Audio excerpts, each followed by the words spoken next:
Salut à tous et bienvenue sur la chaîne.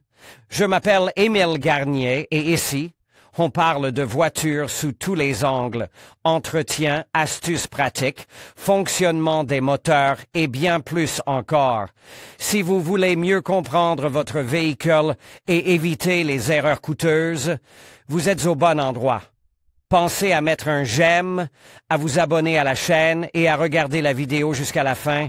Vous y trouverez des infos vraiment utiles. Aujourd'hui, tous les véhicules à roues représentent deux mondes distincts. Le premier est celui des véhicules à moteur à combustion interne. Le second est celui des véhicules électriques, purs. Il est apparu il y a longtemps, plus tôt encore que le monde des voitures à moteur à combustion interne, mais il est longtemps reste dans l'ombre en raison du poids considérable des batteries plomb-zinc, qui pouvaient fournir l'énergie nécessaire. Mais un autre monde est apparu à l'intersection des deux premiers, le monde des voitures hybrides. Ces représentants combinent largement les avantages du moteur à combustion interne classique et des voitures électriques, et leurs inconvénients inhérents ne sont pas aussi clairement exprimés. Mais ils ont un avantage très important, ils permettent d'attirer des clients qui ne sont plus satisfaits des voitures classiques, mais qui, pour des raisons vitales, ne sont pas encore prêts à passer à l'énergie électrique. C'est cette circonstance qui, pour la jeune mais très ambitieuse entreprise chinoise Skywell, a constitué un facteur décisif dans la décision de compléter le crossover électrique T5 vendu en Russie par un modèle hybride HTI. En novembre de l'année dernière, nous vous avons parlé en détail de l'histoire de la société Skywell, l'histoire de l'entreprise elle-même, et nous avons également testé son premier-né et voilà que l'on retrouve les locaux familiers du principal centre de distribution Skywell sur Kotelnicheskaya embankment et un crossover hybride, dont les ventes devraient bientôt commencer. La première impression est qu'il n'y a pas de différence particulière sur la carrosserie de LT5, à l'exception du design de la partie avant. Tout est clair ici, là où le crossover électrique a un bouchon, représentant seulement la garniture du radiateur, la voiture hybride a une vraie grille, permettant l'accès de l'air au radiateur du moteur à essence.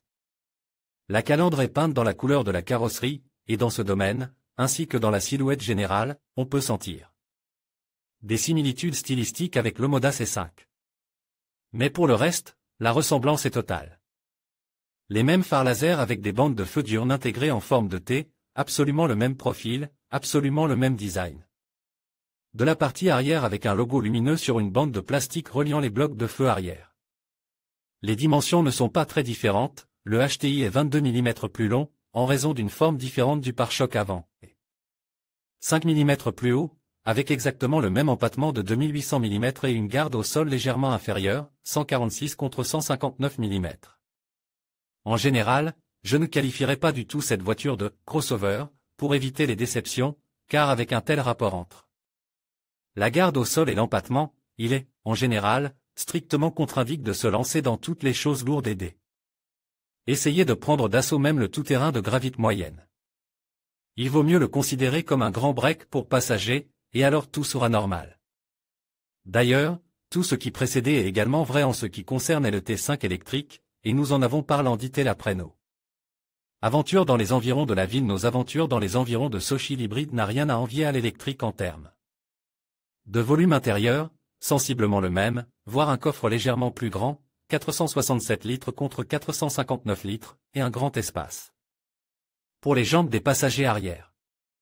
La conception du poste de conduite avec un volant très confortable, un palais, pour sélectionner le mode de conduite et deux écrans, dont l'un, d'une diagonale de 12,3 pouces, remplit la fonction d'une combinaison d'instrumentation et d'écran d'ordinateur de bord. Et un énorme écran tactile de 12,8 pouces couronnant la console centrale est responsable de toutes les autres fonctions, y compris le contrôle du microclimat dans l'habitacle. Il correspond certes aux tendances modernes, mais il me semble qu'il n'est pas très pratique, et parfois tout simplement dangereux. Dans l'ensemble, la forme des sièges, les matériaux de finition, l'architecture générale de l'intérieur, tout ici est exactement le même que dans LT5. Mais l'équipement technique, bien sûr, est complètement différent. Commençons par le moteur à essence. Il s'agit d'un moteur atmosphérique très léger et compact, d'un volume de seulement 1498 cm3, mais avec un taux de compression très élevé. 15,5, 1, ce qui lui permet de développer 103 chevaux et, selon le mode de conduite, de consommer de 0,8 à 6,1 litres au 100 km. Si l'on en juge par le fait que les documents officiels autorisent le ravitaillement en essence avec un indice d'octane de 92, le moteur fonctionne selon le cycle de Miller, c'est-à-dire que son taux de compression effectif, et non géométrique, est plus faible. Naturellement, 103 chevaux ne peuvent pas assurer le mouvement complet dans l'espace de la voiture avec un tel poids à vide, selon un ensemble complet. Il fait 1820 ou 1935 kg, et ici le moteur électrique avec une capacité de 130 kW ou 177 HP vient à l'aide du moteur à combustion interne, et le total de 280 HP est déjà sérieux. C'est du sérieux. La voiture peut être équipée de deux variantes de batterie. La plus volumineuse, avec 32,8 kWh, est l'apanage de la configuration luxe supérieure, tandis que les configurations confort de base et premium, moyenne, sont équipées de 21,7 kWh. Naturellement, la batterie de plus faible capacité a moins de poids, de sorte que les kits juniors sont plus dynamiques que la configuration supérieure, 7,9 secondes au cent contre 8,2, mais la vitesse maximale de toutes les versions est la même et artificiellement limitée à 170 km/h. Les différences de capacité des batteries ont déterminé une autre différence entre les configurations. La version luxe peut être connecté à des chargeurs, rapides, et, moyens, d'une capacité de 6,6 kW, tandis que les versions confort et premium ne peuvent être connectées qu'à des chargeurs, moyens. C'est compréhensible, il faut 2,5 heures pour faire passer la charge d'une grande batterie de 30 à 80% en charge lente, alors que il faut un peu plus d'une heure et demie pour une petite batterie.